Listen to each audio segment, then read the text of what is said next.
வணக்கம். மதிமுகம் செய்திகள். இன்றைய முக்கிய நிகழ்வுகளை பார்ப்பதற்கு முன்பாக தலைப்பு செய்திகளை பார்க்கலாம்.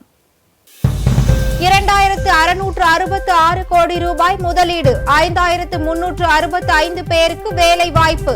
முதலமைச்சர் மு.க. ஸ்டாலின் முன்னிலையில் ஒப்பந்தம் கையெழுத்து. தொடக்க கல்வி ஆசிரியர்கள் வேலை நிறுத்தம், தமிழக அரசு எச்சரிக்கை. இந்திய கல்வி அமைப்பை RSS கைப்பற்றிவிட்டது, அமெரிக்காவில் ராகுல் காந்தி பேச்சு. விசிகாவின் மது ஒழிப்பு மாநாடு, அதிமுகவிற்கு திருமாவளவன் அழைப்பு. ஜாஃபில் மற்றும் ராக்வெல் ஆட்டோமேஷன் நிறுவனங்களுடன் 2666 கோடி ரூபாய் முதலீட்டில் 5365 நபர்களுக்கு வேலை வாய்ப்பு அளிக்கும் வகையில் புரிந்துணர்வு ஒப்பந்தங்கள் முதலமைச்சர் மு.க. ஸ்டாலின் முன்னிலையில் மேற்கொள்ளப்பட்டது. இதுகுறித்து தமிழ்நாடு அரசு வெளியிட்டுள்ள அறிக்கையில், தமிழ்நாடு முதலமைச்சர் மு.க. ஸ்டாலின் முன்னிலையில் அமெரிக்க நாட்டின் சிகாகோவில் ஜாஃபில் நிறுவனத்துடன் 2000 கோடி ரூபாய் முதலீட்டில் 6000 நபர்களுக்கு வேலை வாய்ப்பு அளிக்கும் வகையில் திருச்சிராப்பள்ளியில் மின்னணு உற்பத்தி நிறுவனம் அமைப்பதற்கும் ஒப்பந்தங்கள் மேற்கொள்ளப்பட்டதாக தெரிவிக்கப்பட்டுள்ளது. அதேபோல் ராக்வெல் ஆட்டோமேஷன் நிறுவனத்துடன் 600 கோடி ரூபாய் முதலீட்டில் காஞ்சிபுரத்தில் மின்னணு உற்பத்தி நிறுவன விரிவாக்கத்திற்கும் ஒப்பந்தங்கள் மேற்கொள்ளப்பட்டதாக தெரிவிக்கப்பட்டுள்ளது. ஆட்டோடெஸ்க் நிறுவனத்துடன் தமிழ்நாட்டு இளைஞர்களின் திறன்களை மேம்படுத்துவதற்காகவும் சிறு குறு மற்றும் நடுத்தர நிறுவனங்கள் மற்றும் ஸ்டார்ட் அப்கள் உள்ளிட்ட தொழில்துறை சுற்றுச்சூழல் அமைப்புகளில் போட்டித்தன்மையை மேம்படுத்துவதற்கும் புரிந்துணர்வு ஒப்பந்தங்கள் மேற்கொள்ளப்பட்டதாகவும் தெரிவிக்கப்பட்டுள்ளது. இந்நிகழ்வின் போது தொழில் முதலீட்டு ஊக்குவிப்பு மற்றும் வர்த்தகத்துறை அமைச்சர் TRP ராஜா, தொழில் முதலீட்டு ஊக்குவிப்பு மற்றும் வர்த்தகத்துறை செயலாளர் V அருண்ராய், தொழில் வழிகாட்டி நிறுவனத்தின் மேலாண்மை இயக்குநர் மற்றும் தலைமை செயல் அலுவலர் வே விஷ்ணு மற்றும் அரசு உயர் அலுவலர்கள் உடன் இருந்தனர் எனவும் அதில் தெரிவிக்கப்பட்டுள்ளது. அரசு பள்ளி ஆசிரியர்கள் பல்வேறு கோரிக்கைகளை வலியுறுத்தி இன்று போராட்டத்தில் ஈடுபட்டுள்ள நிலையில், தங்கள் ஆளுகைக்கு உட்பட்ட அனைத்து பள்ளிகளிலும் கற்றல் கற்பித்தல் நிகழ்வுகள் வழக்கம் போல் நடைபெற வேண்டும் என மாவட்ட கல்வி அலுவலர்களுக்கு எச்சரிக்கை விடுக்கப்பட்டுள்ளது. தமிழ்நாடு தொடக்க கல்வி ஆசிரியர் இயக்கங்களின் கூட்டு நடவடிக்கை குழு இன்று ஒருநாள் அடையாள வேலை நிறுத்த போராட்டத்தில் ஈடுபட்டுள்ளனர். புதிய பென்ஷன் திட்டத்தை ரத்து செய்ய வேண்டும், அரசாணை எண் 243 வாபஸ் பெற வேண்டும், காலி பணியிடங்களை நிரப்ப வேண்டும் உள்ளிட்ட 31 அம்ச கோரிக்கைகளை வலியுறுத்தி ஒருநாள் அடையாள வேலை நிறுத்தத்திற்கு அழைப்பு விடுக்கப்பட்டுள்ளது. இந்நிலையில் வேலை நிறுத்த போராட்டத்தில் கலந்து கொள்ளுமாறு எந்த ஆசிரியையும் போராட்ட குழு சார்பாக வற்புறுத்தல் கூடாது எனவும், அவ்வாறு வற்புறுத்துபவர்கள் மீது துறை ரீதியான நடவடிக்கை மேற்கொள்ளப்படும் எனவும் அந்த செய்திக்குறிப்பில் கூறப்பட்டுள்ளது. நாட்டின் கல்வி அமைப்பை RSS கைப்பற்றி தனது கருத்தியலை புகுத்தி வருகிறது என அமெரிக்காவில் புலம்பெயர்ந்த இந்தியர்களிடையே ராகுல் காந்தி பேசினார். மக்களவை எதிர்க்கட்சி தலைவரும் காங்கிரஸ் எம்பியுமான ராகுல் காந்தி 3 நாள் பயணமாக அமெரிக்கா சென்றுள்ளார். அமெரிக்கா சென்ற ராகுல் காந்திக்கு உற்சாக வரவேற்பு அளிக்கப்பட்டது. இந்தியா அமெரிக்கா உறவை மேலும் வலுப்படுத்த அங்குள்ள மக்களிடம் அவர் உரையாடல் நடத்தி வருகிறார். அந்த வகையில் டெக்சாஸில் உள்ள புலம்பெயர்ந்த இந்தியர்களிடையே பேசிய ராகுல் காந்தி, பெண்கள் வீட்டிலேயே இருக்க வேண்டும், அவர்கள் உணவு சமைத்து கொடுக்க வேண்டும், அதிகம் பேசாமலும் இருக்க வேண்டும் என்று RSS அமைப்பும் பாஜகவும் விரும்புவதாக தெரிவித்தார். இந்தியா என்பது ஒரே சிந்தனை என்று RSS நம்புவதாகவும், ஆனால் இந்தியா என்பது பல்வேறு சிந்தனைகளின் தொகுப்பு என்று தாங்கள் நம்புவதாக தெரிவித்த ராகுல், நாட்டின் கல்வி அமைப்பை RSS கைப்பற்றி தனது கருத்தியலை புகுத்தி வருவதாக குற்றம் சாட்டினார். மது ஒழிப்பு போராட்டத்தில் அனைத்து ஜனநாயக கட்சிகளுடன் ஒன்றிணைவோம் என விசிக தலைவர் தொல் திருமாவளவன் தெரிவித்துள்ளார்.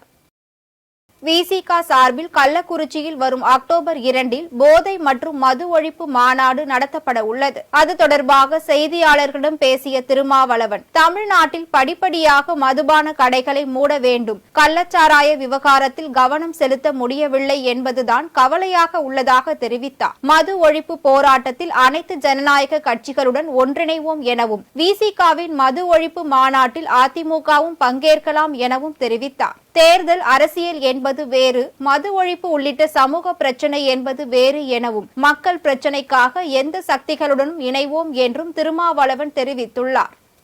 தமிழ்நாட்டில் 6ஆம் வகுப்பு முதல் 12ஆம் வகுப்பிற்கான காலாண்டு தேர்வுகள் தொடர்பான அட்டவணை வெளியிட்டுள்ளது.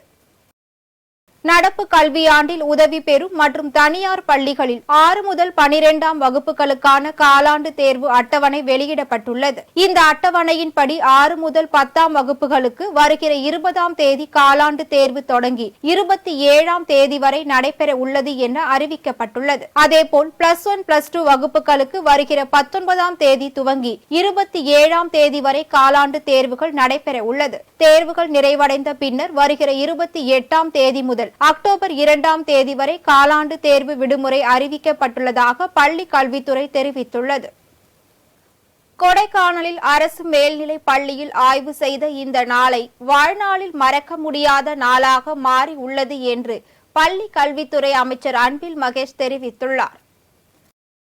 திண்டுக்கல் மாவட்டம் கொடைக்கானலுக்கு கலந்தாய்வு கூட்டத்திற்கு வருகை தந்த தமிழக பள்ளி கல்வித்துறை அமைச்சர் அன்பில் மகேஷ் பொய்யாமொழி திடீரென்று விடுதி அருகே இருந்த கொடைக்கானல் அரசு மேல்நிலை பள்ளிக்கு சென்றார். அரசு மேல்நிலை பள்ளியில் உள்ள கட்டிடங்கள், வகுப்புகள், அங்குள்ள ஆய்வகங்கள் உள்ளிட்டவைகளை ஆய்வு செய்தார். அப்போது மாணவர்களிடம் பேசிய அவர், உங்களுடைய திறமைகளை கண்டறிந்து கனவுகளை நோக்கி பயணங்கள் எனவும், மலை பகுதிகளில் அதிக தூரம் பயணம் சென்று படிக்க வரும் மாணவர்களை கண்டு மெய்சிலிர்ப்பதாகவும் தெரிவித்துள்ளார். கொடைக்கானலில் அரசு மேல்நிலை பள்ளியில் ஆய்வு செய்த இந்த நாளை வாழ்நாளில் மறக்க முடியாத நாளாக மாறி உள்ளது என்று அன்பில் மகேஷ் தெரிவித்துள்ளார்.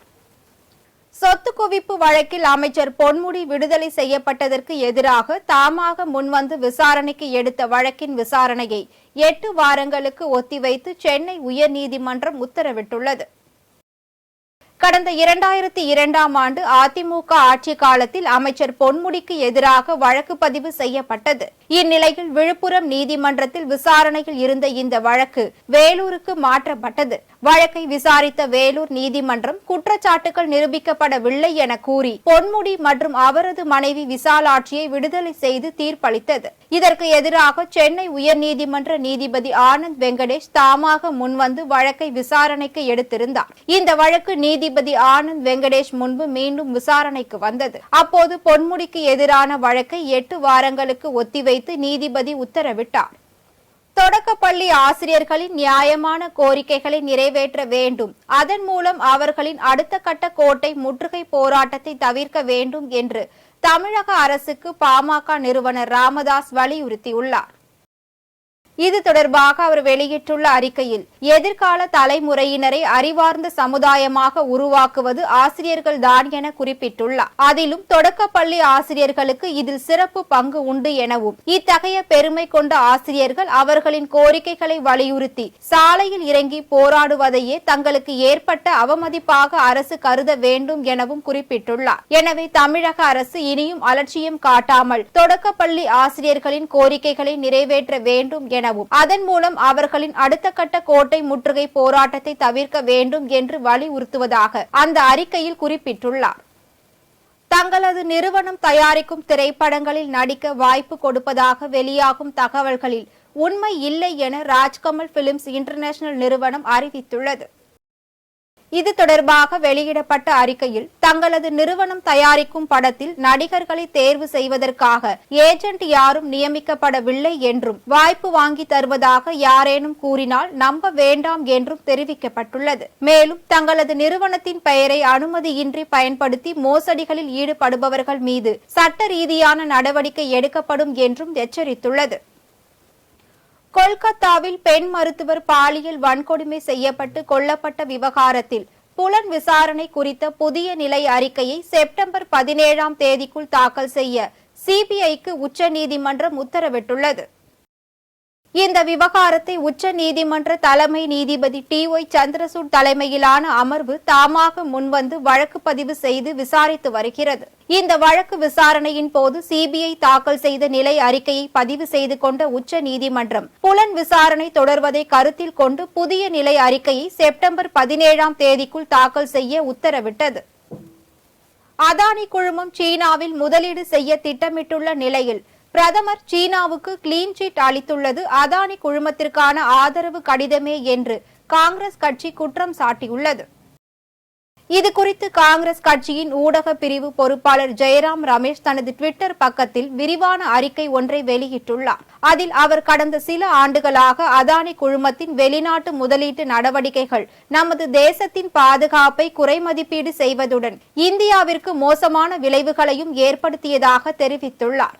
இந்தியாவின் வெளியுறவு கொள்கையின் நலன்களை அதானி குழுமத்தின் வணிக நலன்களுக்காக விட்டுக் கொடுப்பதும் உலக அளவில் இந்தியாவிற்கு முன்னெப்போதும் இல்லாத அளவிலான பின்னடைவை ஏற்படுத்தியுள்ளதாக தெரிவித்துள்ளார். பிரதமர் மோடி அதானியின் சிறப்பு நட்புக்காக இந்தியா ஏற்கனவே உள்ளூர் மற்றும் உலக அளவில் பல தியாகங்களை செய்துள்ளது எனவும் ஜெயராம் ரமேஷ் தெரிவித்துள்ளார். அதானி குழுமம் சீனாவில் விநியோக சங்கிகளுக்கு தீர்வு காண்பதற்கும் திட்ட சேவைகளை நிர்வகிப்பதற்கும் சீனாவில் ஒரு துணை நிறுவனத்தை உருவாக்கி இருப்பதாக வந்த செய்தியினை தொடர்ந்து ஜெயராம் ரமேஷின் இந்த அறிக்கை வந்துள்ளது குறிப்பிடத்தக்கது.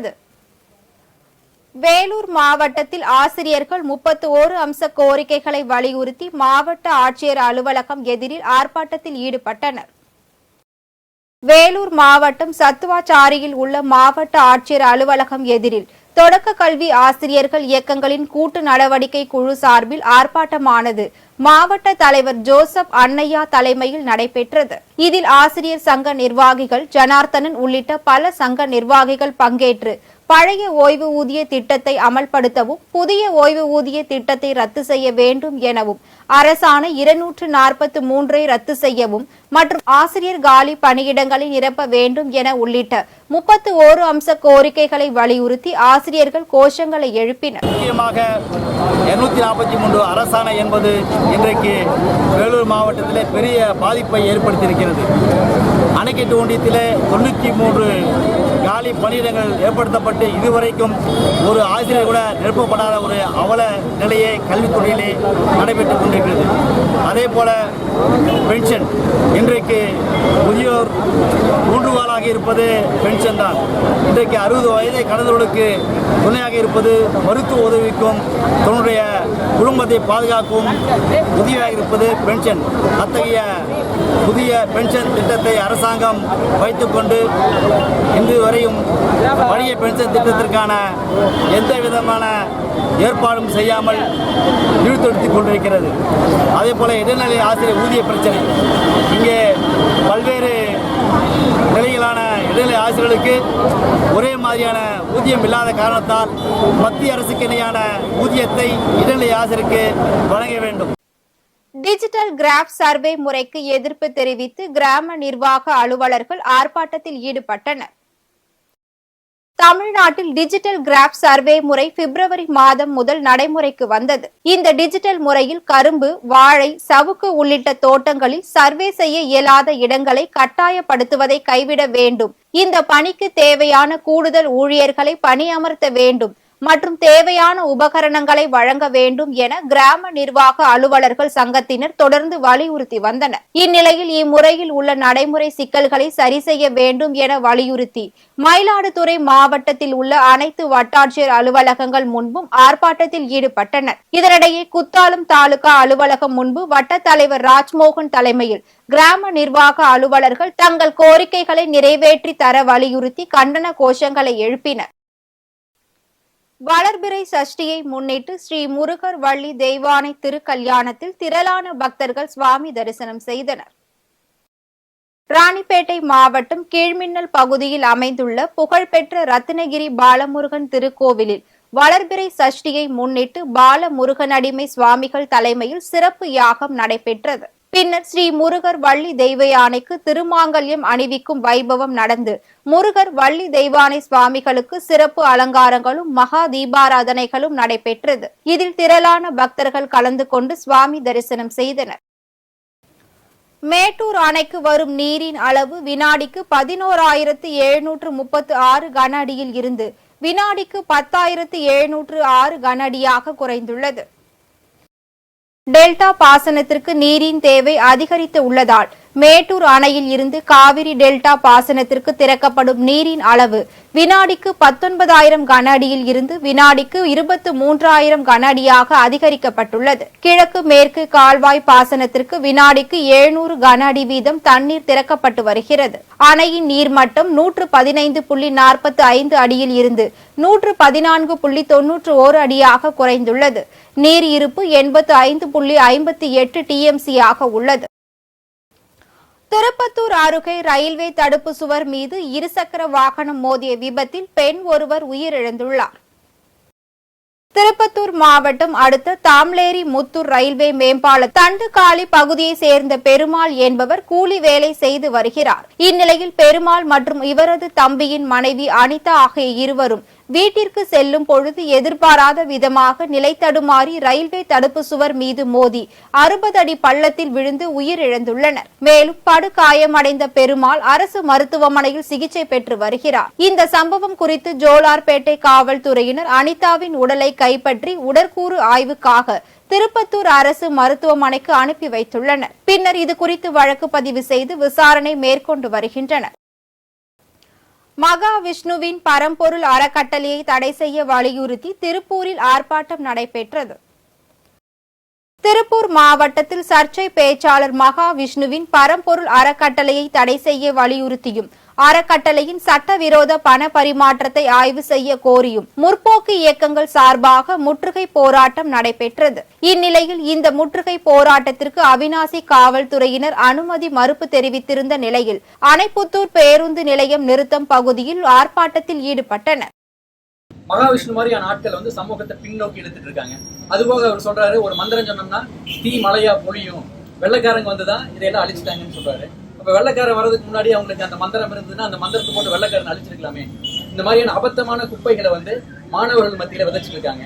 இன்னைக்கு இந்த சமுதாயம் வந்து மிக வேகமா போயிட்டு இருக்குது. ஆர்டிபிஷியல் இன்டெலிஜென்ஸ் அந்த ரேஞ்சுக்கு போயிட்டு இருக்கு. இவங்க ஒரு 5000 வருஷம் பின்னாடி நோக்கி மந்திரம் மாயம் சொல்லிட்டு கொண்டு போயிட்டு இருக்காங்க. அப்ப இதெல்லாம் வச்சு பார்க்கும்போது, இவர் பேசுறதை வச்சு பார்க்கும்போது நல்லா தலைக்குள்ளார மலம் இருக்கிறவங்க பேசினா தான் இப்படி பேச முடியும். அந்த மாதிரி பேசிட்டு இருக்காரு அவங்க. அப்ப இதை ஒரு முட்டாளோட பிதற்றலா மட்டுமே நம்மளால பார்க்க முடியல. இதுக்கு பின்னாடி RSSம் இருக்கிறதுக்கு வாய்ப்பு இருக்குதுன்னு தான் நாங்க சந்தேகப்படுறோம்.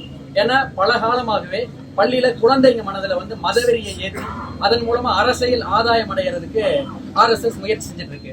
அதனோட தொடர்ச்சியா இது இருக்குமோங்கிற சந்தேகம் இருக்கு. அதனால தமிழக அரசு வந்து அவங்களுக்கு வைக்கிற கோரிக்கை என்னன்னா, இனிமேலாவது விழிச்சுக்கிட்டு பள்ளிகள்ல பகுத்தறிவு பாடத்திட்டத்துல சேர்த்தணும் அப்படிங்கிற கோரிக்கையும் இதன் மூலமா நாங்க இந்த அமைப்பு சேர்ந்து வச்சுக்கிறோம். நன்றி. டொனால்ட் டிரம்புக்கும் கமலா ஹாரிஸுக்கும் இடையிலான முதல் நேரடி விவாதம் குறித்த அறிவிப்பு வெளியாகியுள்ளது. அமெரிக்காவில் நவம்பர் 5ஆம் தேதி அதிபர் தேர்தல் நடைபெற இருக்கும் நிலையில் ஜனநாயக கட்சி சார்பில் கமலா ஹாரிஸ், குடியரசுக் கட்சி சார்பில் டொனால்ட் டிரம்ப் போட்டியிடுகின்றனர். தேர்தல் பிரச்சாரம் விறுவிறுப்பாக நடைபெற்று வரும் நிலையில் தேர்தலுக்காக இன்னும் 2 மாதங்கள் மட்டுமே இருப்பதால் அதிரடியாக பல வாக்குறுதிகள் இருவரும் மாறி மாறி அளித்து வருகின்றனர். இதனிடையே அதிபர் ஜோ பைடனுக்கும் டிரம்ப் இருவருக்கும் இடையே கடந்த ஜூன் 27ஆம் தேதி நடைபெற்ற அதிபர் தேர்தல் நேரடி விவாதத்தின் போது பைடன் மிகவும் தடுமாறியதால் அவர் போட்டியிலிருந்து விலக நேரிட்டது. இந்நிலையில் டிரம்புக்கும் கமலா ஹாரிஸுக்கும் இடையே நடைபெறவிருக்கும் முதல் நேரடி விவாதம் பெரும் எதிர்பார்ப்பை ஏற்படுத்தியுள்ளது. மீண்டும் தலைப்புச் செய்திகள். 2666 கோடி ரூபாய் முதலீடு, 5365 பேருக்கு வேலை வாய்ப்பு. முதலமைச்சர் மு க ஸ்டாலின் முன்னிலையில் ஒப்பந்தம் கையெழுத்து. தொடக்க கல்வி ஆசிரியர்கள் வேலை நிறுத்தம், தமிழக அரசு எச்சரிக்கை. இந்திய கல்வி அமைப்பை RSS கைப்பற்றிவிட்டது, அமெரிக்காவில் ராகுல் காந்தி பேச்சு. விசிகாவின் மது ஒழிப்பு மாநாடு, அதிமுகவிற்கு திருமாவளவன் அழைப்பு. இத்துடன் செய்திகள் நிறைவடைந்தன. மீண்டும் செய்திகள் இரவு 8 மணிக்கு. மேலும் செய்திகளை தெரிந்து கொள்ள மதிமுகம் பிரைம் யூடியூப் தளத்தில் இணைந்திருங்கள்.